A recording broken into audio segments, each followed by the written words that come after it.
walaalayaal waxaan ku soo dhaweynayaa magaca Sayid Ciise Masiix oo idinku salaamayaa gaar ahaan waqtigan khaaska ah ee barakaysan ee aynu xasuusanayno mar kale imaanshihii ama dhalashadii Sayid Ciise Masiix. markaan leeyahay imaanshihii Sayid Ciise Masiix, ereyga Ilaahay Bible-ku wuxuu cadeynayaa Ciise Masiix inuu weligii jiray oo uu la jiray Ilaahay oo uu ahaa ruuxa iyo ereyga Ilaahay. laakiin Ciise Masiix isagoo Maryam oo bikra ka dhalanaya oo ruuxa quduuska ku dhalanaya uu sidaas jid bini aadam ku soo qaatay oo uu adduunka ku soo galay.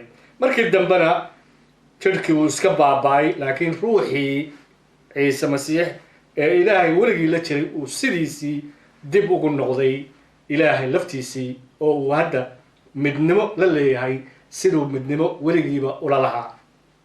ereyga Ilaahay Bible-ka waxa ku qoran bilowgii waxaa jiray ereyguna wuxuu la jiray Ilaah, ereyguna wuxuu ahaa Ilaah. isagu Ilaah buu la jiray bilowgii, wax walbana waxaa laga sameeyay xaggiisa oo wixii la sameeyay lama sameyn isaga la'aantiis. ereyguna jir buu noqday oo wayna dhex joogay oo waxaanu aragnay ammaantiisii. Yohana injiilka sida Yohana qoray cutubka 1 aayadaha 1 ilaa 3. ereyga halkan lagaga hadlayaa waa Ciise Masiix. qofna uma uu dhalan ama sidii uu Ciise Masiix u dhashay xataa marka la fiiriyo nebiyadii kale ee waaweynaa mid ka mid ah sidii Ciise Masiix u dhashay qofna uma dhalan. Isxaaq waxaa lagu yeedhaan inuu nebi Ibraahim ahaa, Yacquub inuu Isxaaq ahaa, Yuusuf inuu Yacquub ahaa, Zakariya inuu ahaa Yaxya inuu ahaa Zakariya, Maxamed inuu ahaa Cabdille. nimanka kale oo dhan waxay qaateen magacyadii aabayaashood. haddaba muxuu Ciise Masiix u qaatay magacii hooyadii oo loogu yeedhay Ciise ina Maryama? waayo Ciise Masiix ma uu lahayn aabe adduunka jooga. isagu wuxuu ahaa ruuxii Ilaahay, wuxuu ahaa ereygii Ilaahay, wuxuu ahaa doonistii Ilaahay, wuxuu ahaa qadartii Ilaahay, wuxuu ahaa xataa mina idhaahdo maaha wuxuu yahay. waayo Ciise Masiix runtii inaan uga hadalno past tense ma ama wax dhammaaday, waayo Ciise Masiix maanta wuu joogaa. haddaba Ciise Masiix wuxuu awooday inuu ku hadlo ereyadan waaweyn ee runtii aanu jirin mid nebiyadii kamida kale inuu ku hadlo. Ciise Masiix wuxuu yidhi haddaad aragtaan Ilaahayna waad aragteen. wuxuu odhan karay Ciise Masiix anigii Ilaahay mid baanu nahay, Ilaahay baan la joogaa, Ilaahay baan u noqonayaa, Ilaahay baan u tegayaa. taasoo ku tusaysa midnimada uu Ciise Masiix iyo dhowaanshaha uu Ciise Masiix markasta Ilaahay la leeyahay. 700 sano ka hor dhalashadii Ciise Masiix waxaa ka sii hadlay nebi Ishacyaa, nebiyadii ugu waaweynaa reer binu Israa'iil loo soo diro. wuxuuna yidhi haddaba rabbiga qudhiisa ayaa calaamad idin tusi doona, waxyi yani inuu kasii waxyooday,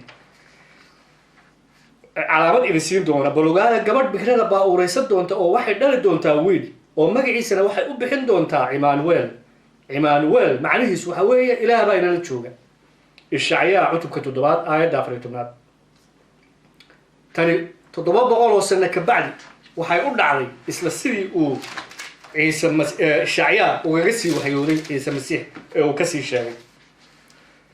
injiilka sida uu Mataayas u qoray cutubka 1 aayadaha 18 ilaa 25 waxaa ku qoran dhalashadii Ciise Masiix sidan ay ahayd. kolkii hooyadiis Maryam u doonaneed Yuusuf intaanay isu iman waxaa la arkay iyadoo ruuxa quduuska ka wareysatay. ninkeedii Yuusuf uu ahaa nin xaq ah oo ma doonayn inuu dadka tuso, wuxuuse doonayay inuu si qarsoon u eriyo. laakiin intuu waxaan ka fiirsanayay ayaa malaa'igtii rabbigu riya ahaan ugu muuqatay iyadoo la Yuusuf ina Daawudow ha ka baqin inaad naagtaada Maryam qaadatid, waayo waxay uuraysatay waxay ka uuraysay ruuxa quduuska oo waxay umuli doontaa wiil magaciisuna waxaad u bixin doontaa Ciise. waayo dadkiisa ayuu dembiyadooda ka badbaadin doonaa. ilaahay aabbaheen aadan aynu ka soo farxanay bini aadan ahaan wuxuu ka abuuray dhoobo. dhammaanteennuna waxaynu nahay carruurtii aadan, hataa nebiyadii kale dhammaantood. qaar baa igu yidhaahda gaar ahaan dadka muslimkaa u badan marka ay maxaa ciise khaas ka dhigay ya aadanba aabba iyo hooyo muu lahayn ciise masiix na maxaa khaas ka dhigay ya laakiinse runtii waxaad arkaysaa bibleka sida ku qoran totally ciise masiix iyo aadan inay opposite isku yihiin, aad iyo aad u kala duwan yihiin. ciise masiix wuxuu ka dhashay ruuxa quduuska, ruuxa laftiisa, ilaahay laftiisa ayuu ka dhashay, halka aadan dhoobo laga abuuray. muslimku waxay yidhahdaan xataa aadan waxaa ka faanay shaydaankii uu yidhi waxaan dhoobada laga abuuray u sujuudi maayo. marka waxaa weeye aadan abuuritaankiisu sidaasuu runtii u hooseeyey oo waxaa laga abuuray dhoobo. taa oo kaliya maaha, laakiinse ciise masiix quduus buu ahaa. ciise masiix quduus buu halka aadan uu ahaa uu dambaabay. run ahaantiina bibleka waxaa ku qoran inuu ciise masiix u yimi inuu inaga badbaadiyo oo allabari inoogu noqdo dembigii aadan ee bini aadanka jannada ka soo saaray ee ay ka dhexleen. ereyga ilaahay bibleka waxaa ku qoran haddaba dembigu nin keliya aawadiis waa aadan ya waxaa dadka oo dhan u yimid xukun. dembiga aawadiis nin keliya aawadiis aadan keliya waxaa dadka oo dhan u yimid xukun. sidaasoo kalena nin keliya xaqnimaduu sameeyey aawadeed waxaa dadka oo dhan ugu yimid hadiyad xaq lagaga dhigo oo ay noolaadaan, waa ciise. waayo sida nin keliya caasinimadiisii kuwa badan dembiilayaal looga dhigay, sidaasoo kalena nin keliya adeecidiis ayaa kuwa badan xaq lagaga dhigi doonaa. kitaabka Roma cutubka 5 aayadaha 18 ilaa 19 ciise masiix wuxuu awooday inuu cadaawayaashiisii ku yidhaahdo kiine baa dembi igu caddayn kara, oo iska aamuseen. waayo ciise masiix wuxuu ahaa quduus sida ilaahay quduus u yahay. innaga waxaa laynaga sameeyey adduunkan, laakiinse ciise masiix wuxuu ka soo degay samada. isaga waxaa loogu yeedhay almanzuul, kii soo degay. nadiif buu ka ahaa wasakda iyo dembiga adduunkan kharibay. bibleka waxaa ku qoran inaan midna ilaahay arkin oo aan ka ahayn kii isaga ka yimid, kaasoo ah sayid ciise masiix. nebi kasta wuxuu leeyahay magacyo u gaara oo loogu yeedho. ibraahim waxaa loogu yeedhaa saaxiibkii ilaahay ama khaliilullah. muuse waxaa loogu yeedhaa kii ilaahay la hadlay ama kalimullah. maxamed wuxuu qur-aanku ugu yeedhaa xabiibullah. ciise masiix oo keliya ayaa waxaa loogu yeedhaa ruuxullah iyo kalimatullah, ama ruuxi ilaahay iyo ereyga ilaahay. haddaba ilaahayna waa ruux. bibleka waxaa ku qoran ilaahay waa ruux. that is who he is. keebuu markaa ilaahay jecelya? ma saaxiibkii ama keebaa ilaahay la mida ama keebaa ilaahay midnimo leh? ma saaxiibkii mise ruuxiisa iyo kelimadiisa? anigu hadda ruuxayga iyo hadalkaygu waa aniga laakiin saaxiibkayga is another person, oo qof kale. marka waxaa weeye saasuu uga duwan yahay ciise masiix dhammaan kuwii kale ee waaweynaa ee lasoo diray. inkastoo aynu ilaahay maalintan xusayno oo aynu xusayno dhalashadii ciise masiix iyo imaanshihiisii, haddana ma aha inaynu maalin caabud noqono sida dadka qaarkii. laakiinse waa inaynu xasuusanno oo ilaahay uga mahad celinno jacaylkiisa weyn ee inagu siiyey masiixa. bibleka waxaa ku qoran aayadihii aynu soo qoranay, magaciisana waxaad ku bixin doontaa ciise waaye dadkiisa ayuu dembiyadooda ka badbaadin doonaa sida ay malaa'igtii ku bishaaraysay. dembigu waa cadowgeena ugu weyn, waa ka innaga iyo ilaahay ina kala dhex gala, waa ka aakhiradeenna inoo hogaamiya halaag abadiyana, waa ka adduunkan oo dhan dhibaatada ka jirta sababta wa. markaa ma jirto bishaaro ama hadiyad ka weyn oo aynu maanta xasuusanno in ilaahay inoo soo diray mid dembiyadeenii inaga badbaadiya ama allabari inoo noqda sidii ciise masiix inoogu noqday.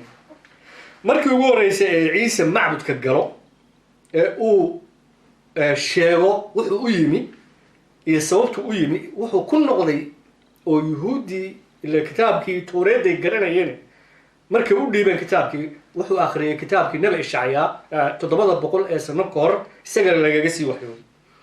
kitaabka cutubka 61 wuxuu yidhi waxaa ku qoran, markaasuu ciise wuxuu yimi naasareed oo ahayd meeshuu ku koray, oo maalintii sabtida ayuu sida caadadiisu ahayd ayuu sunagoga galay. sunagogu waa meesha ay yuhuuddu ku caabudaan. wuuna istaagay inuu akhriyo. waxaa loo dhiibay kitaabkii nebi isaayos, oo goortuu kitaabkii furay ayuu helay meeshii lagu qoray ruuxii rabbiga ayaa dul jooga, waayo wuxuu ii subkay inaan war wanaagsan masaakiinta ku wacdiyo, wuxuuna ii soo diray inaan kuwa xidhan furniimada ogeysiiyo, iyo in kuwa indhahala soo celinta araggooda, iyo inaan kuwa nabaraysan soo furfuro, iyo inaan dadka ogeysiiyo sanada qaabilaada ee rabbiga. intuu kitaabkii duuduubay ayuu mididinkii u dhiibay oo fadhiistay, oo dadkii sunnaga ku jiray oo dhan ayaa indhaha kor u taagay. aayadda ku sii xigta wuxuu ciise masiix ku odhanayaa waxyigan maanta ayaa aniga daraaddeed lagu kaamilay. yuhuuddu way garanayeen waxyigan, aad bay u yaabeen, waayo ciise masiix oo keliya ayaa buuxin karay shuruudahan. warka wanaagsan ee injiilka, warka wanaagsan in masaakiinta lagu wacdiyo. ereyga injiil soomaalidu waa iska tidhaahdaa waxa uu yahay ma garanaya, laakiin waa warka wanaag, macnihiisu waxa weeye warka wanaagsan wey. warka wanaagsan ee ilaahay inaan kuwa xidhan indhaha u furo buu yidhi ciise masiix, oo arag siiyo, kuwa indhaha araggooda u soo celiyo, kuwa xabsiga ku jira aan furo, kuwa nabaraysan inaan bogsiiyo, inaan dadka u sheego ama ku wargeliyo in la gaadhay sanadii qaabilaada rabbiga. waa run oo ciise masiix marka jir ahaan loo fiiriyo dad badan buu indhaha u furfuray, araggooda u soo celiyey, kuwo badan oo cudurro qabay ayuu bogsiiyey, kuwo badan oo silsilada ku xidhnaa oo waalaa ayuu bogsiiyey oo silsiladihii laga furay. ya laakiinse ereyada markuu leeyahay waa ruuxiya, waa ka sii shisheeyaan wax jir ahaan, way ka sii shisheeyaan. waxay ka hadlayaan inuu ciise masiix ka xoreeyo kuwa shaydaanku xabsiga ku riday, indha tiray, nabareeyey, dembiga ku jira, inuu ogeysiiyo dadka in ilaahay hadda ciise masiix isaga daraaddii ilaahay qaabilayo iyaga, oo ay ilaahay u tegi karaan. markaa walaal adigana maanta ciise masiix waa isla kii, ya kii siduu weligii u jiray ayuu haddana u jiraa. akhbaarkiisu waa kii un, awooddiisu waa tii un, ya dembi dhaafkiisu waa kii un, ya allabarigii uu noo bixiyey, naftiisu noogu bixiyey waa isla kii un. maanta wuxuu kugu leeyahay ciise masiix oo ku leeyahay sida ku qoran injiilka Mataayo siduu u qoray cutubka 11 aayadda 28 ii kaalaya kulligiin kuwiina hawshaysan oo culaabaysan, aniguna waa idin nasan doonaa. ha ku daalin marka ilaahay inaad meelo kale ka raadsid, ama aad safar dheer u gashid inaad meel intaad tagtid oo intaasoo lacag ku bixisid dembigaaga lagaaba soo saamaxo. ya ama aad xoolo qashid sanad kasta intaasoo xoolaa. ya culayska dadka bini aadamka la saaray waxaa ugu daran ka diinta ku salaysan ee dadka duleeya ya amaro halkan yuhuudda wadaadada yuhuuddaasi ah amaro halkaa ku waxa dadkoo dhan xabsi diimeed la geliyo ya ii kaale uu leeyahay kuwiina hawshaysan oo culaabaysanow ya waan idinka horeynayaa waxaa oo waxaan idin tusayaa ilaahay runtii kuu yahay waayo ilaahay dadka culaab ma saaro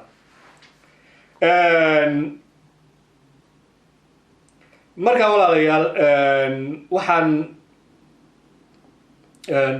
idin sheegayaa in aanu jirin jid kale oo aada ciise masiix ugu tegi karto meel kastoo kale oo aad tirahdid ilaahay ugu tegi karto meel kastoo aad tiraahd kale oo aad tagtid oo aad tirahdid ilaahay ka doon waxa weeye culaab iyo daal iyo welwel iyo kurbo hora ayaad kasii qaadaysaa ciise masiix wuxuu yidhi anigu waxaan ahay jidka runta iyo nolosha nina aabbaha ugu yimaado xaggaygu ku yimaado maahan ya injiilka sida yooxana u qoray 14:6 marka walaalayaal mar kale waxaan idinku bishaaraynayaa ilaahay inuu idin jecel yahay ya oo uu idinku jecel yahay oo uu idin soo diray ciise masiix ruuxiisii iyo kelimadiisii ya si uu idinka badbaadiyo dembiyadiina oo uu idinku furo hab aad ilaahay mar labaad ugu soo noqon kartaan oo uga xoroobi kartaan dembiga marka waktigan barakaysan waxaan dhammaantiin idin rajaynayaa farxad nabad iyo inaad ka fekertaan ciise masiix ka jirina doona haddana aan tukan ilaahay waxaan maanta kaaga mahadinaynaa inaad adigu noo timi ciise masiix magaciisu waxa weeye ilaahay baa nala joogo inaad na jeceshahay inaad naga doonaysid inaanu kuu toobad keenno dembiyadayada aad noo furtay hab aanu adiga mar labaad wejigaaga iyo carshigaaga ku nimaado waxaan waktigan barakaysan u ducaynayaa soomaalidu inay ka fekeraan ciise masiix oo ay u arkaan ka uu runtii yahay si ay u helaan nolosha weligeeda intaa waxaan kugu weydiisanayaa magaca sayid ciise masiix aamiin